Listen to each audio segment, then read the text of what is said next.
गरीदा, यकीनन चैलेंजेस हैं जुडिशरी के सामने और कहा यह जा रहा है कि अब क्योंकि टॉप लेवल की जुडिशरी जो है वो अब बेहतर तरीके से उनकी अपॉइंटमेंट्स होंगी, एक अच्छा माहौल होगा और उसके बाद ये ट्रिकल डाउन होगा लोअर जुडिशरी तक। आपको क्या लगता है कि ये सबसे बड़ा चैलेंज अभी है? और दूसरा, कादिर खान मंदोखेल साहब का ख्याल है कि मंसूर अली शाह साहब का और मुनीब अख्तर साहब का नाम डाल के प्रैक्टिस एंड प्रोसीजर कमेटी में उसका कोई खातिर खा नतीजा नहीं निकलेगा, ये नहीं बैठेंगे, खासतौर पर मंसूर अली शाह साहब का। आपका क्या ख्याल है?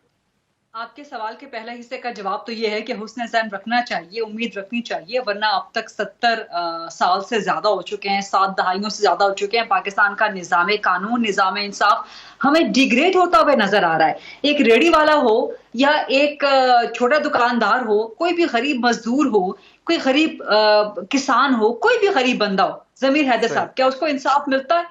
वो बेचारा 10-10, 15-15, 20-20 साल तक जो है ना इंसाफ के लिए धक्के खाता फिरता है, तो वो किसने ठीक करना है? देखिए, जो लोअर जुडिशरी का हिसाब किताब है, जो लोअर जुडिशरी की इस्लाहात हैं, वो आपने, मैंने, पार्लियामान ने तो नहीं करनी ना, वो अदालत ने खुद करनी है। वो किसने करनी है? सुप्रीम कोर्ट ने करनी है। तो सुप्रीम कोर्ट में आज तक वो अदालती इस्लाहात नहीं हो सकी। दूसरा, मुझे बड़ा ये उस वक्त भी अजीब लगा था जब ये 26 अमेंडमेंट पेश की जा रही थी। मैं समझती हूँ कि ये अमेंडमेंट इन इटसेल्फ एक पॉजिटिव अमेंडमेंट है, और बीइंग अ कॉन्स्टिट्यूशनलिस्ट, जमीर हैदर साहब, बीइंग अ डेमोक्रेट, मैं हमेशा पार्लियामान की सुप्रीमेसी पे यकीन रखती हूँ।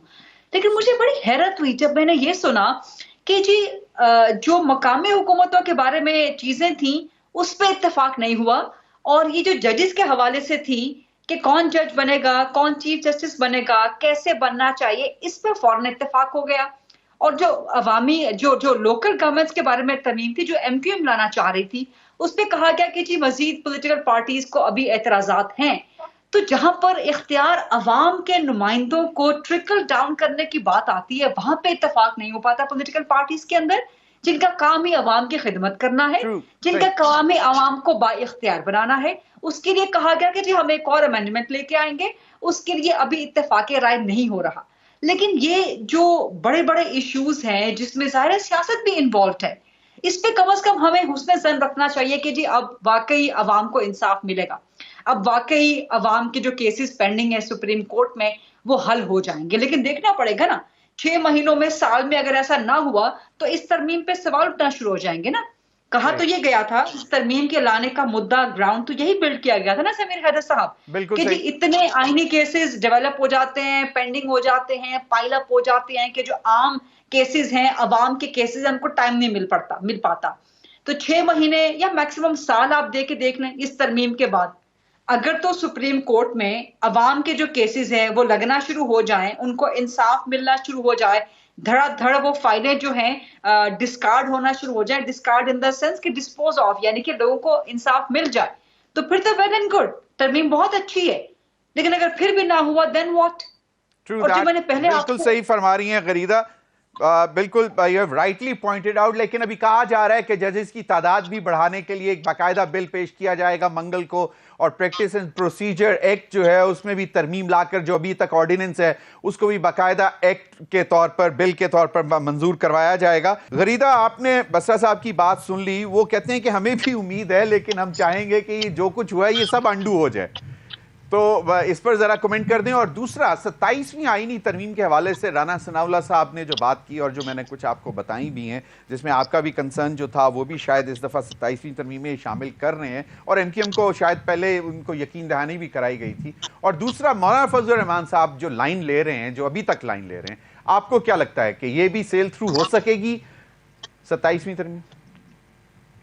जमीर साहब, तरमीम करना तो पार्लियामान का हक है, जिस वक्त भी करें, जिस तरह की मर्जी करें, चाहे उनके पास 2/3 अक्सरियत हो जाए, नंबर्स पूरे हो जाए, तो किसी भी हुकूमत का ये आईनी हक है, जमहूरी हक है, पार्लियामानी हक है। इससे ना आप रोक सकते हैं, ना मैं रोक सकती हूँ, ना कोई जज रोक सकता है, ना कोई और रोक सकता है। तो ये तो एक चीज डिसाइड हो गई कि तरमीम करना किसी भी हुकूमत का हक है। अब वो तरमीम मकासद क्या है उसके, उससे फायदे क्या होते हैं, जिस तरह मैंने पहले कहा कि जो एमक्यूएम की तजवीज थी अवामी हुकूमत के हवाले से, लोकल गवर्नमेंट के हवाले से, जो वो चाह रहे थे, वो बड़ी जबरदस्त है, बहुत अच्छी है। और हमने देखा है कि 18वीं तरमीम के बावजूद ट्रिकल डाउन इफेक्ट नहीं आया, फेडरेशन में तो बढ़ गए इख्तियारात, जो कि बहुत अच्छा है कि विफाक से सारे इख्तियारात जो सेंट्रलाइज्ड हुए थे वो प्रोविंसेस को चले गए। लेकिन प्रोविंसेस में भी सेंट्रलाइज्ड होके रह गए और वहां से ट्रिकल डाउन नहीं हुए, वहां से डाइवर्ट एंड डिवाइड नहीं हुए towards the people, towards the public, towards the local government institutions, तो वहां पे आके स्टक हो गया। अब वो कौन स्टक, अब एनएफसी का बड़ा शोर मचाया जाता है, लेकिन जो पीएफसी है उस पर कोई बात नहीं करता।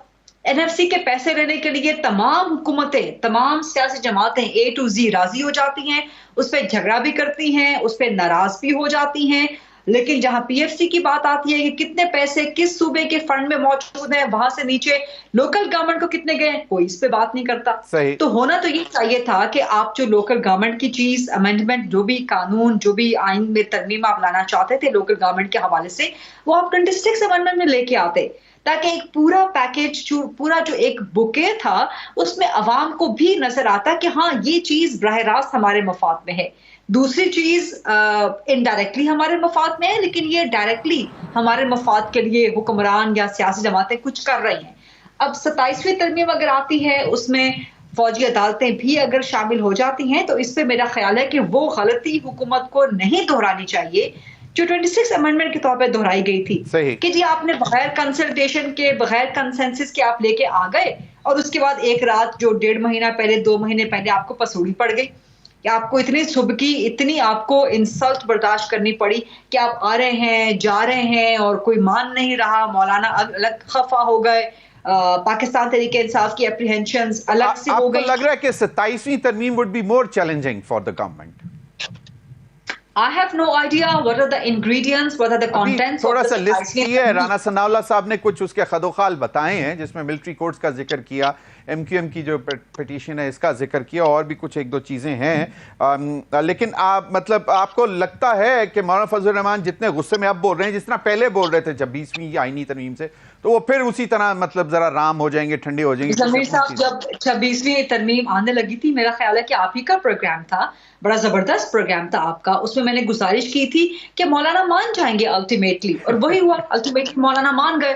तो 27वीं आ जाए, 28वीं आ जाए, 127वीं आ जाए, मौलाना फजल रहमान साहब जुला आखिर मान जाएंगे। कादिर खान मंदोखेल साहब, सही सही सही। गरीदा, आप वो तो उन्होंने कह दिया कि जी राना सनाउल्लाह साहब की स्टेटमेंट का कोई वजन नहीं है।